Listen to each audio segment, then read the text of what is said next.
Vamos lá. A gente vai falar um pouquinho hoje. Meu nome é Pedro Las Casas, sou professor de hematologia. A gente vai falar um pouquinho sobre leucemia hoje, para a gente começar um pouquinho esse módulo.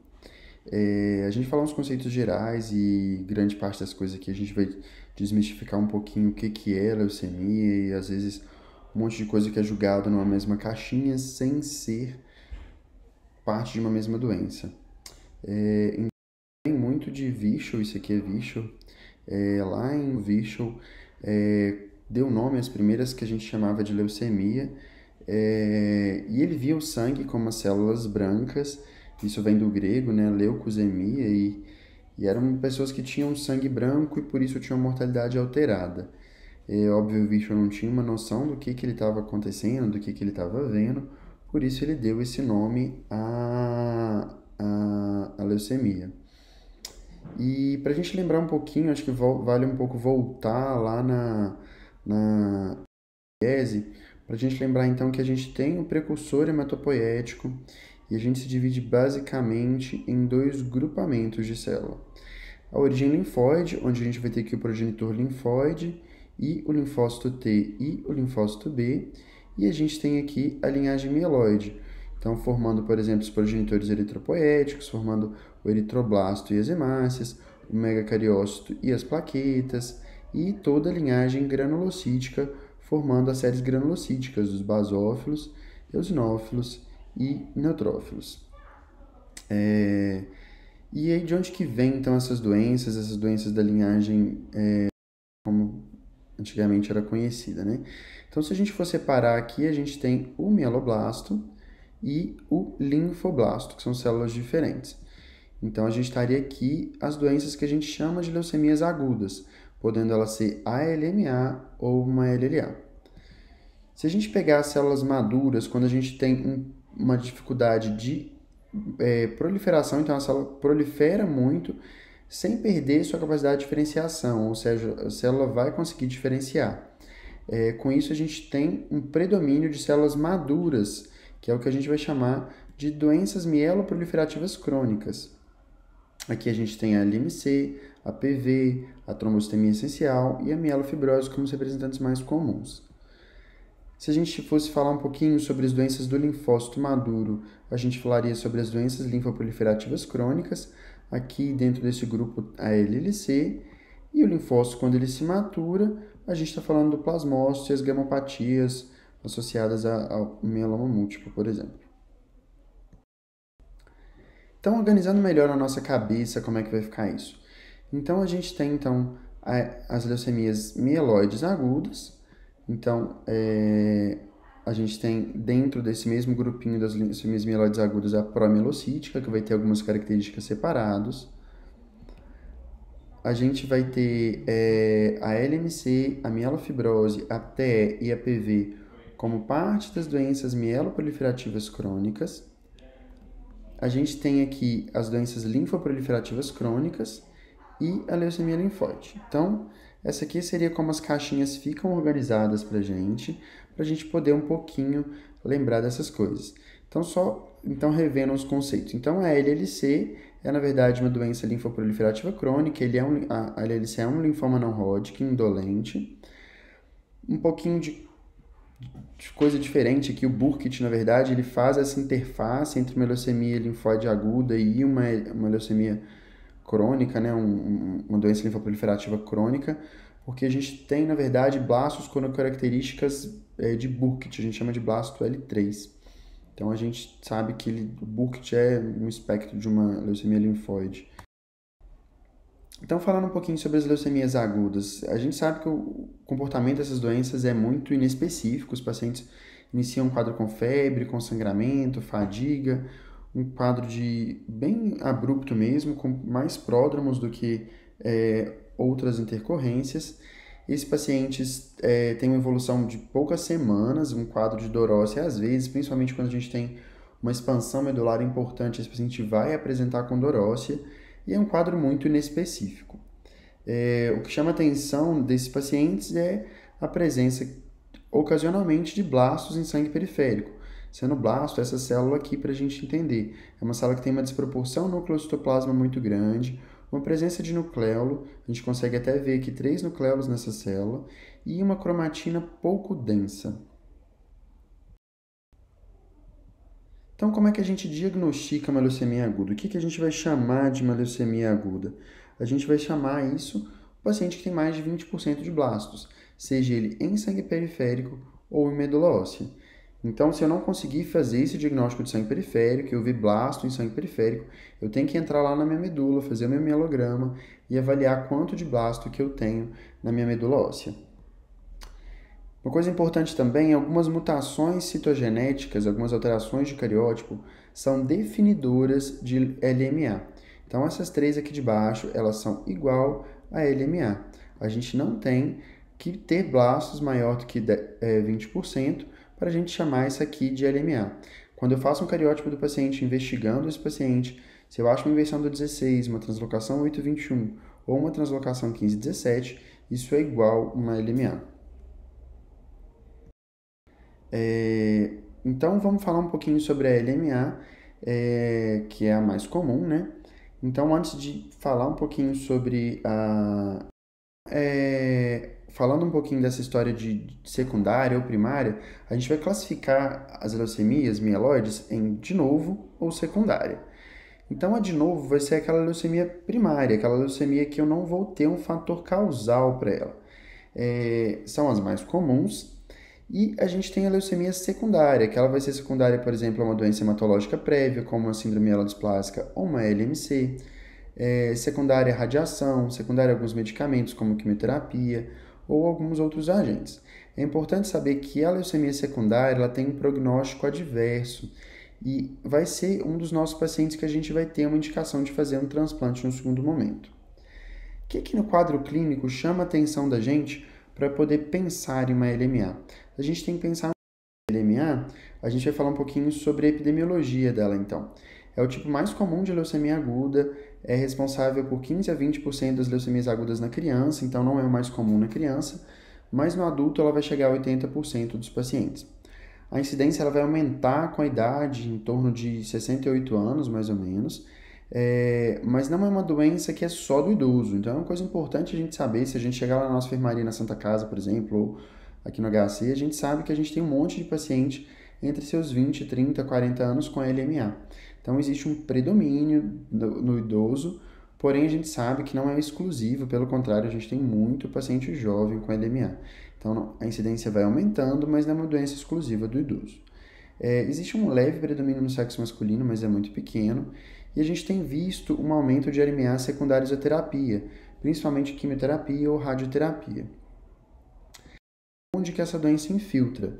Então, a LMA vai ter uma infiltração extramedular em alguns lugares mais comuns.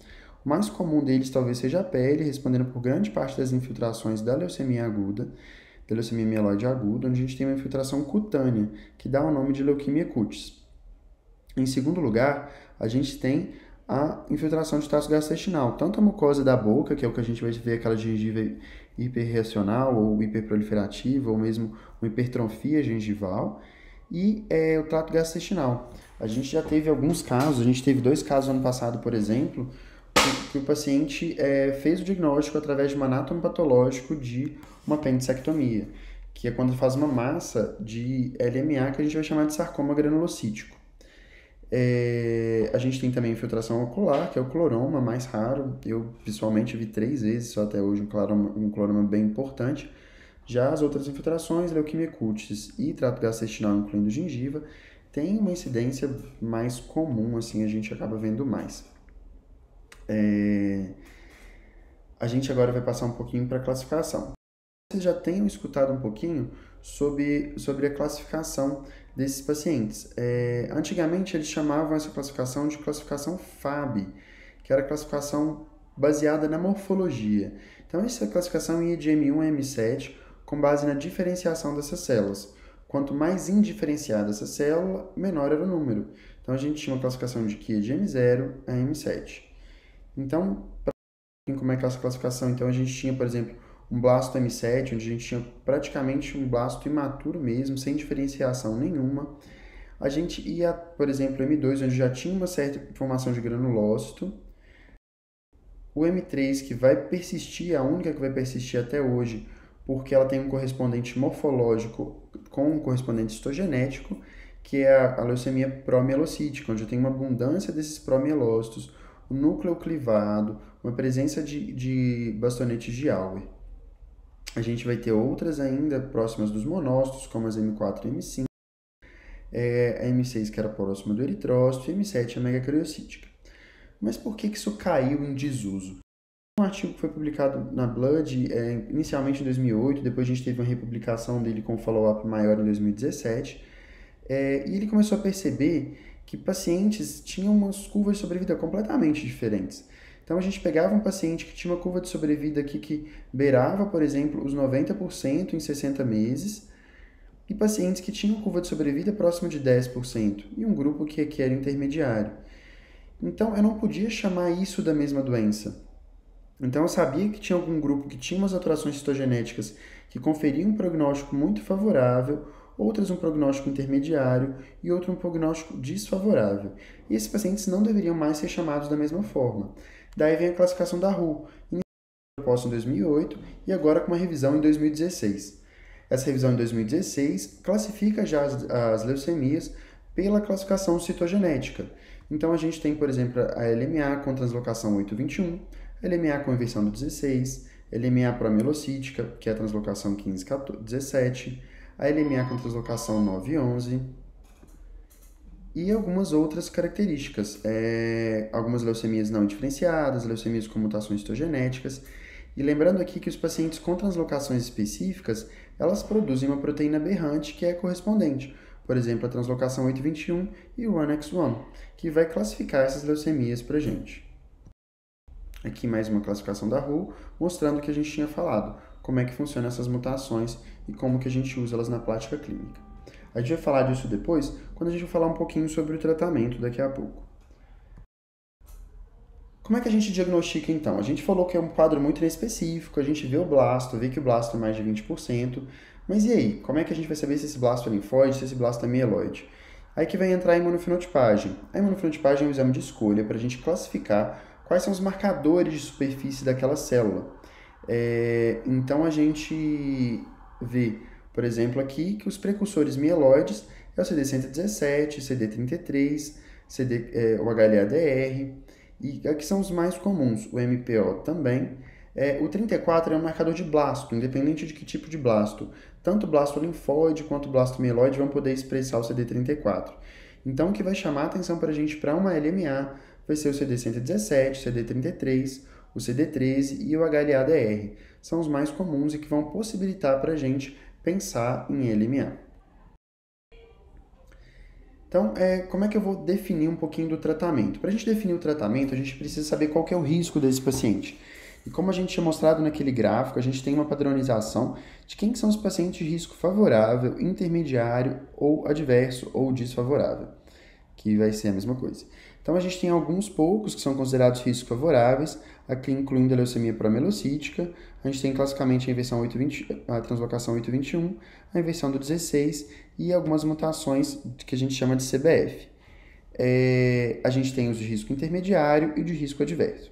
O que é importante a gente saber disso?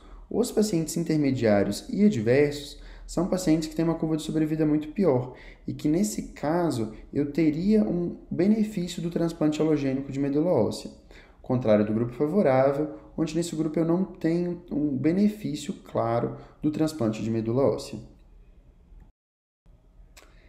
Então, sabendo disso, a segunda pergunta que eu vou ter que fazer é quem que é um paciente que é candidato à terapia intensiva, quem que é o paciente que a gente na hemato vai chamar muito de FIT. Isso vai depender muito do status performance, não vai ser da idade isolada do paciente. A gente usa muito uma classificação do Eastern Comparative Oncology Group, que é o ECOG, que vai falar um pouquinho para a gente sobre a independência e a mobilidade do paciente. Se o paciente tem comorbidade, por exemplo, se ele não tem insuficiência renal ou hepáticas prévias que vão impedir o uso do tratamento. E se a gente tem algum prognóstico muito desfavorável e a própria realidade do serviço que a gente está tratando. Uma vez definidos, então, quem que é o nosso paciente e como é que é a nossa doença, segue para o tratamento. Esse tratamento, então, vai ter a indução, onde eu vou induzir a resposta.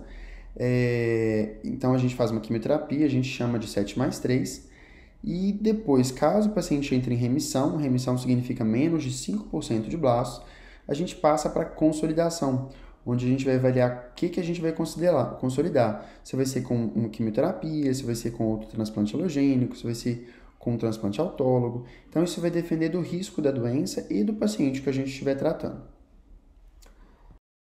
Falando um pouquinho especificamente, alguns detalhezinhos da leucemia proamielocítica que a gente deve fazer. A leucemia proamielocítica é uma emergência hematológica, é uma das poucas indicações que eu volto lá na Santa Casa de noite para fazer um mielo de madrugada, ou mesmo lá no Luxemburgo a gente acaba tendo esse trabalho também, onde a gente tem um paciente que chega sangrando.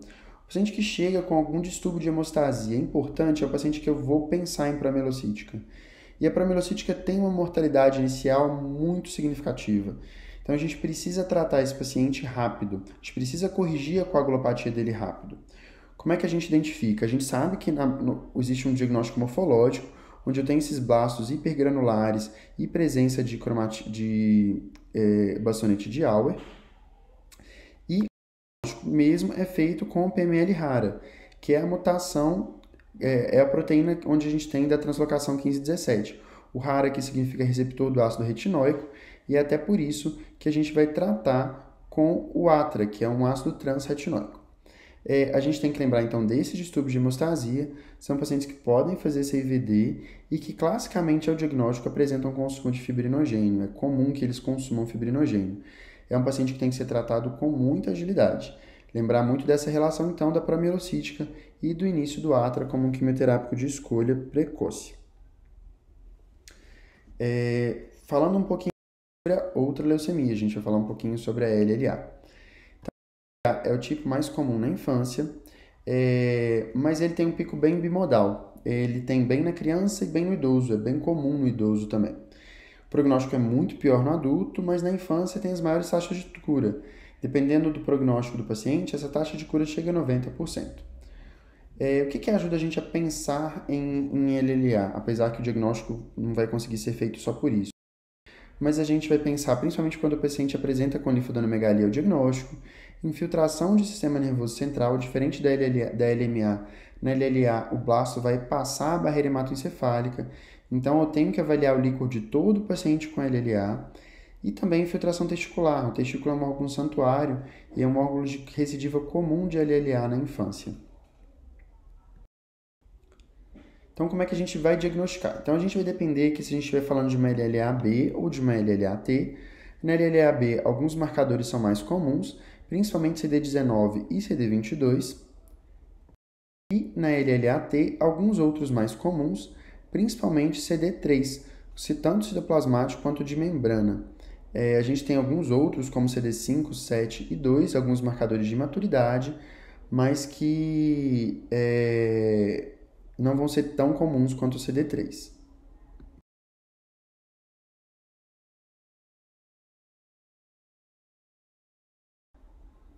A gente daqui também tem alterações citogenéticas que são significativas para a gente. Então, a gente tem algumas de bom prognóstico, como a hiperploidia, a hipoploidia de mau prognóstico, e uma que é bem comum, que vai ser responsável por grande parte dos pacientes, que é a translocação 922, que é a translocação que confere um mau prognóstico no meu paciente. Então, os piores prognósticos é a translocação 922, a translocação que faz um gene que chama MLL. Então, aqui a gente tem o BCRBL e o MLL como alterações de mau prognóstico. Outro mau prognóstico para a gente são as hipoploidias. Então, a gente pergunta, nossa, por que o prognóstico muda tanto da infância para o adulto? E a gente consegue ver isso, inclusive, muito por essas alterações citogenéticas.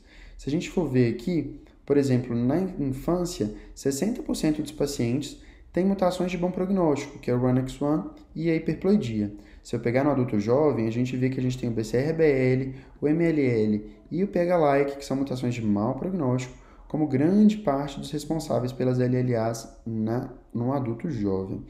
Então, com isso, a gente consegue entender um pouquinho por que existe tanta diferença de prognóstico do adulto para a criança. Como é que a gente trata a LLA, então?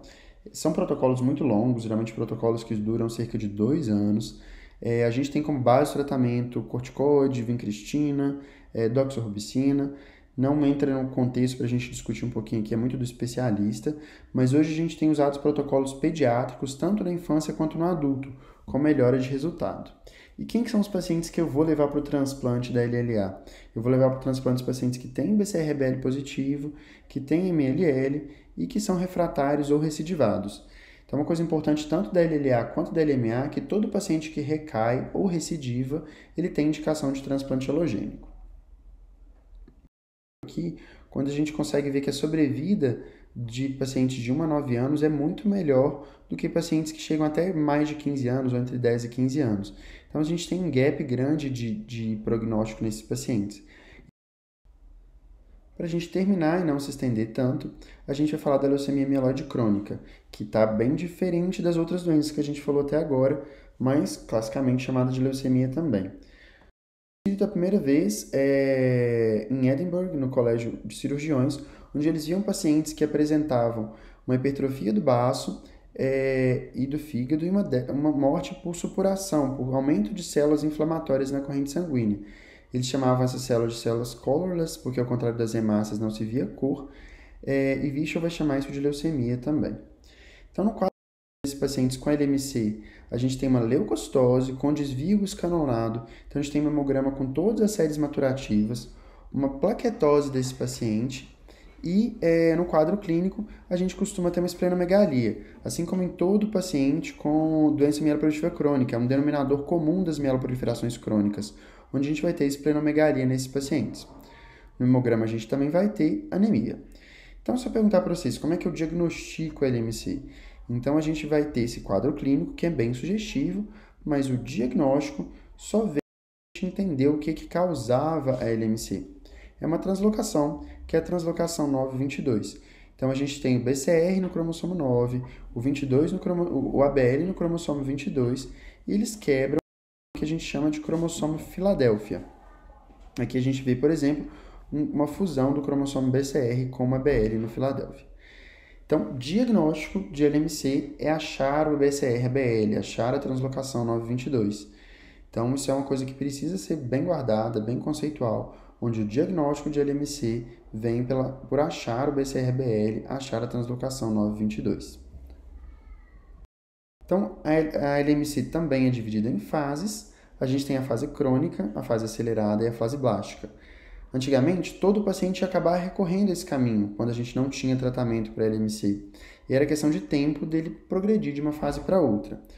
Como é que são classificadas? A fase acelerada, então, eu tenho mais de 20% de basófilos no sangue periférico, ou entre 10% e 19% de blastos na medula óssea ou no sangue periférico. A crise blástica, eu tenho mais de 20% de blastos, tanto na medula óssea quanto no sangue periférico. Toda vez que eu formo massa também, eu vou chamar de crise blástica. E a crise blástica aqui, ela vai se comportar como uma leucemia aguda, e ele vai ser tratada como uma leucemia aguda.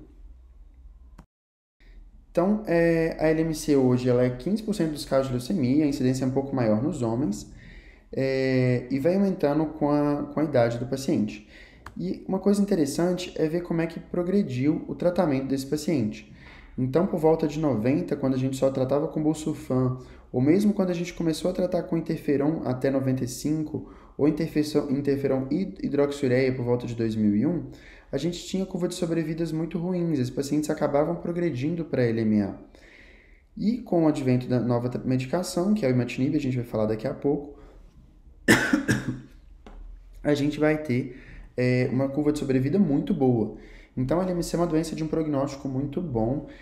Um paciente tem uma sobrevida muito boa, o tratamento é ambulatorial, vai à consulta a cada 3 meses, toma só comprimido. Então, é uma curva de sobrevida completamente diferente das outras doenças oncohematológicas. Como é que a gente vai definir o prognóstico desse paciente, então? Quanto maior o tamanho do baço, maior o número de plaquetas, menor, né? Quanto menor o número de plaquetas, pior a gravidade do paciente. E basofilia e eosinofilia também são considerados fatores prognósticos. Blasto também vai ser um grande fator prognóstico para a gente levar em consideração.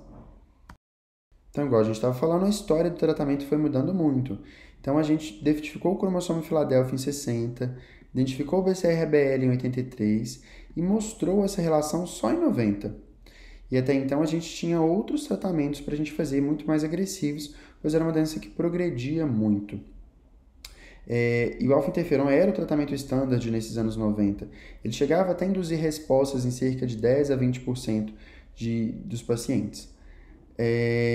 E aí, Brian Drucker, lá de Seattle, de Oregon, desculpa,